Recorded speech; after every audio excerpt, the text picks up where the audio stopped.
Update. Am I the a-hole for getting a job to get out of taking care of my husband's autistic niece? Original post. My husband, 30 male, became the legal guardian to his sister's daughter, 17 female, 2 months ago. She lost her single mom last year. My in-laws took her in, but they were too old. That was when my husband became her legal guardian despite my concerns. He told me that he would take care of her completely. We got married a year ago after 15 years of dating. I had a very successful career in a very physically and mentally demanding field, and I had to travel a lot. We wanted to start a family, and I agreed to be a stay-at-home mom. I quit my job a few months into the marriage when I got pregnant. Sadly, I had a miscarriage. Then his sister died and everything is on hold. In the meantime, I took a part-time job in a related field which allows remote work so that I'm not bored out of my mind. My sister-in-law was a nurse. She quit her job to take care of her daughter full-time. Her daughter has a variety of issues, including nonverbal autism, a series of development disorder like dyslexia, and severe sensory issues. My husband says that he does most of the work, but he doesn't. Since I'm working from home part-time, most of the caretaking falls to me. She gets angry and has meltdowns all the time. She doesn't like the food I make, and most of the time she ends up throwing the food at the floor or at me. I am at my wit's end, and it is just so emotionally exhausting. Around December 15, my husband was working late and asked me to take care of dinner. She's very picky about food. The slightest change in texture or taste from what she's used to can cause a meltdown. She threw the plate at my feet and I ended up bleeding. At that point, I called my husband and asked him to be home ASAP. He said he wouldn't be able to. So I went up to my room and told him I am not dealing with this anymore. I came home hours later and she was still crying. He was absolutely furious at me. He called me heartless and irresponsible. I told him I have had enough of both of their ungrateful behavior and told him that I am going to my mom's and I wouldn't be back until New Year's. He panicked and tried to apologize, but I left. He called me every day asking me to come back. I finally came back, and he told me that my stunt had forced him to all available leaves to stay home with her. He told me that he was glad I was back, but I told him that I contacted my former company and got my old job back, and it starts next Monday. It is in office and requires a lot of travel. He asked me who was supposed to stay at home as she cannot be left alone. He has no more leaves and full-time caretakers are too expensive. I told him he promised to take care of everything when he became her guardian and that it was his problem. As you can guess, my family supports me but his family thinks I am being extremely selfish. So I'm asking judgment from impartial strangers. Am I the a-hole in this situation? Now for the top comments before reading the update. Not the a-hole.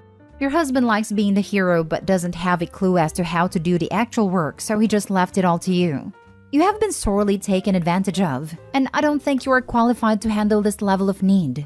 Your niece needs expert help.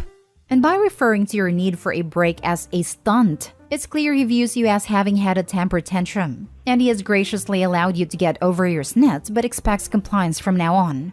It has also given you a preview of what parenthood will be. You do the work, he gets to enjoy the hour or two of happy, fed and bathed child that he can play with and hand back.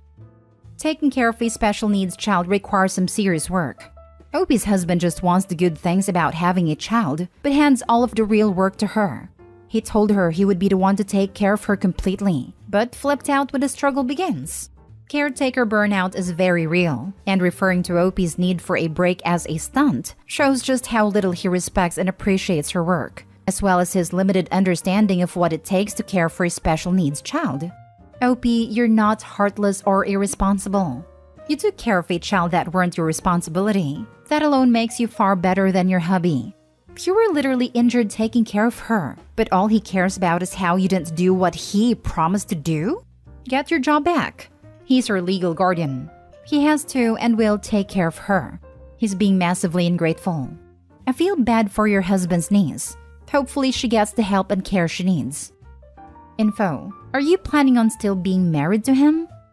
At the moment, no. I'm just trying to see what happens next. But if he doesn't find a solution that expects me to be a full-time carer, then no, I would walk away.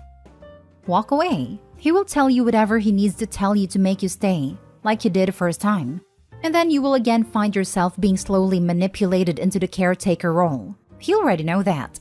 That marriage cannot be salvaged. It won't work if your niece stays. And it won't work again if your niece is placed in a home. This is over.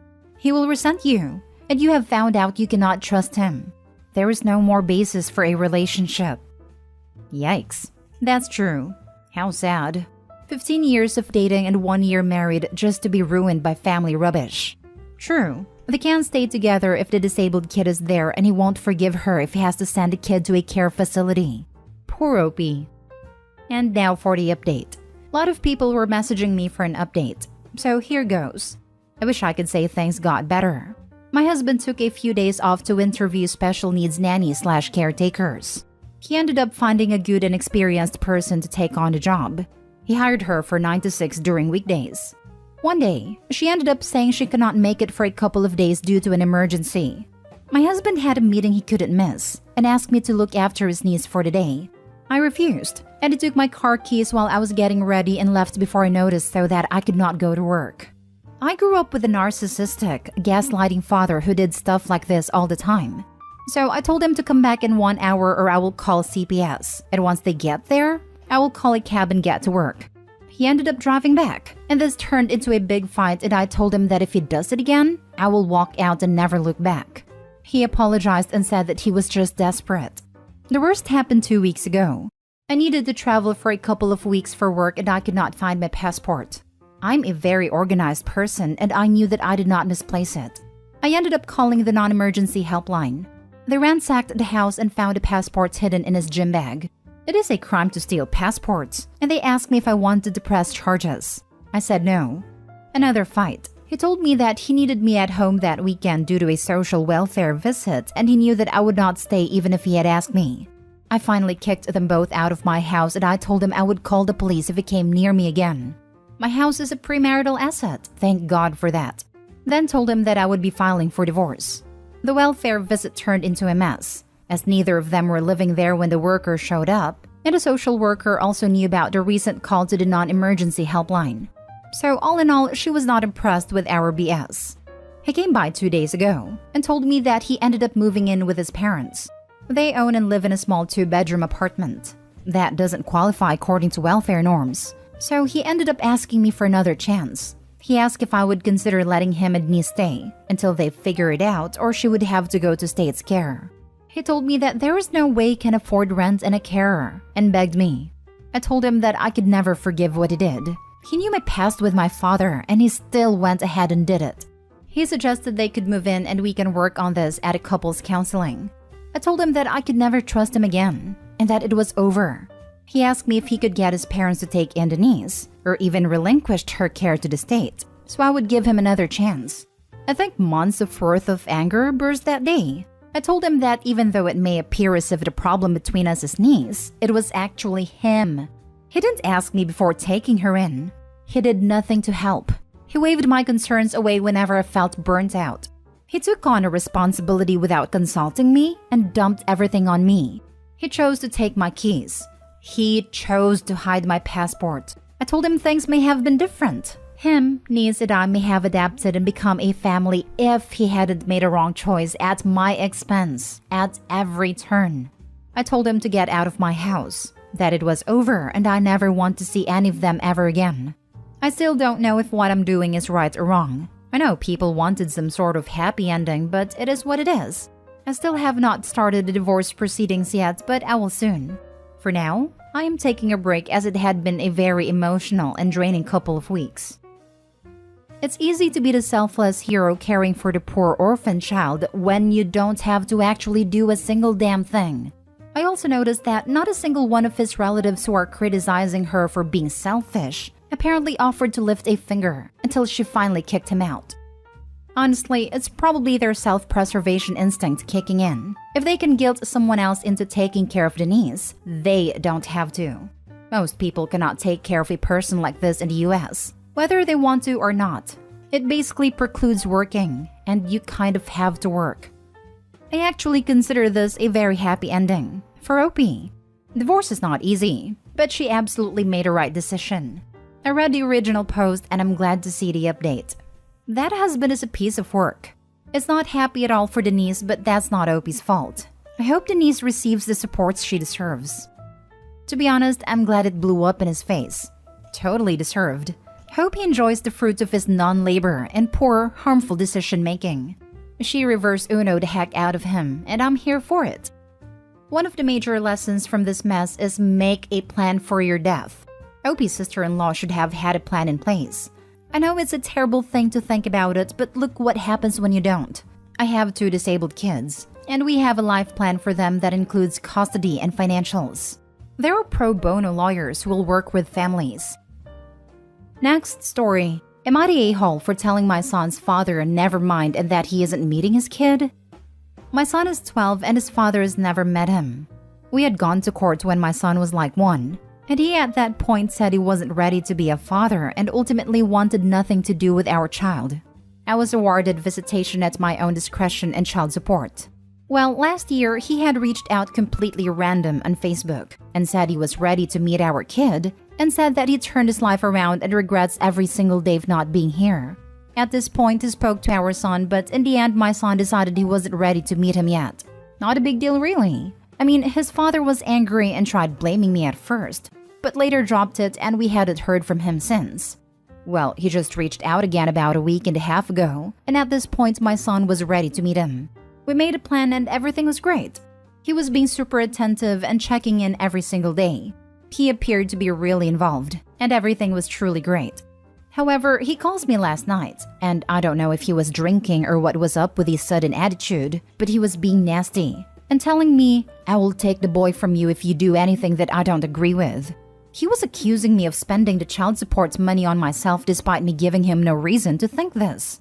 I told him to stop speaking to me like that, and he said it a few more times before I finally snapped and said, "You know what? Never mind. I'm not bringing my son to meet you when you were telling me you were taking him from me. You're not meeting him," and hung up. I didn't realize my son heard the whole thing. He was standing on the other side of the door and I was unaware. He is obviously on my side, but definitely a bit bummed, and just keeps saying he can't believe his dad had the audacity to treat me like that, and kept saying, "Mom, I want you to know that I would always choose you even if he brought you to court." And it was incredibly sad. I reached out to a friend today because this is seriously mentally destroying me, because I know deep down my son still wants to meet him. And my friend basically told me that I was an a-hole and that I had no right to keep my kid from him.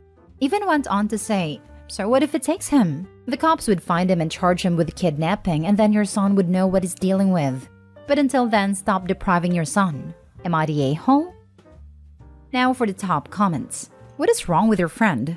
This man is clearly unstable and just made a credible threat to kidnap your child. The cops would find him and charge him with kidnapping. Like, has your friend met any police? It could take days, even weeks to find him.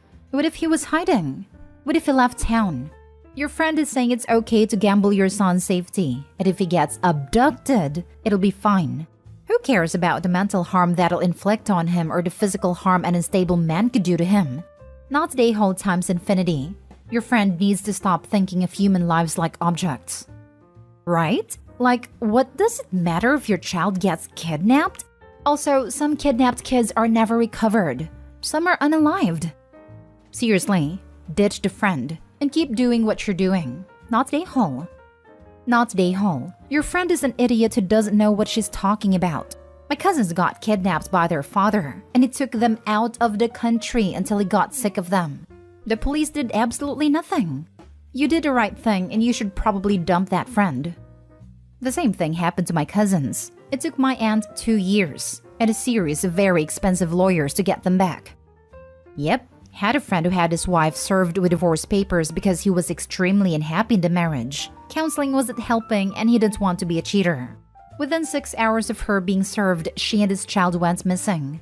The police said it was a civil matter. She went to a neighboring state and took our state 2 years to find her. During that time, his son forgot him and another man was daddy. He ended up giving his parental rights because he talked to a child psychologist who said it could be traumatizing for the child to be forced on a stranger, even if he is the father.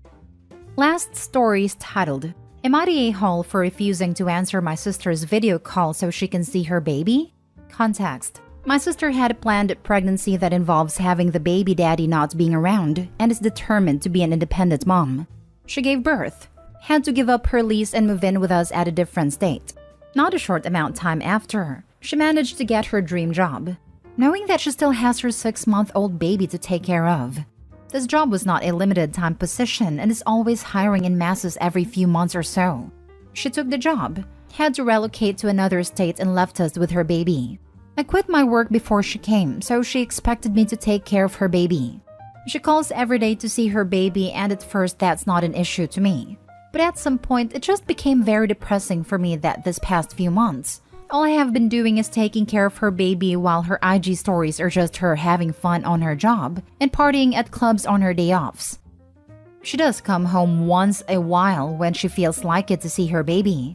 Mind you, with her line of work, she's able to fly freely to other states without any expense on her behalf. Recently, I expressed what I felt about watching her baby and she called me rude and selfish, and that it was my fault for not having a job. And in her own words, "You're family, you're supposed to help me out." Mind you, I did have some job offers, but could not take them due to the fact that the hours I have to work is the hours that I have to watch the baby. I can't just leave the baby unattended. She then called us, her family, screwed up family, because I did not answer her calls. Am I the a-hole? Not the a-hole. Call CPS and see about getting actual guardianship of this baby so that way you can make decisions and possibly apply for assistance with childcare. Like child support, you can force her to pay for a nanny or daycare. Not the a-hole. Not the a-hole, and you should involve the authorities. Basically, she has abandoned her baby. It doesn't matter if you are family. Also, it might cause you trouble legally. Are you this baby's guardian? What rights do you have or does she have? It's really complicated and varies by state, so legal advice is essential. Some places, an occasional phone call may count as contact. Other than whatever emotional supports we can give OP, this is way beyond forum's pay grade. OP, please take care of yourself and please seek legal advice on your options and how to move forward. If you haven't already started keeping a journal of visits, contact, financial support, and baby-related costs you are paying, begin immediately. Wow, just occurred to me that you need to get legal advice ASAP about denying contact, Zoom, phone calls, etc. I don't mean to suggest it could be a crime, but you want to make certain you're in the clear if you deny contact.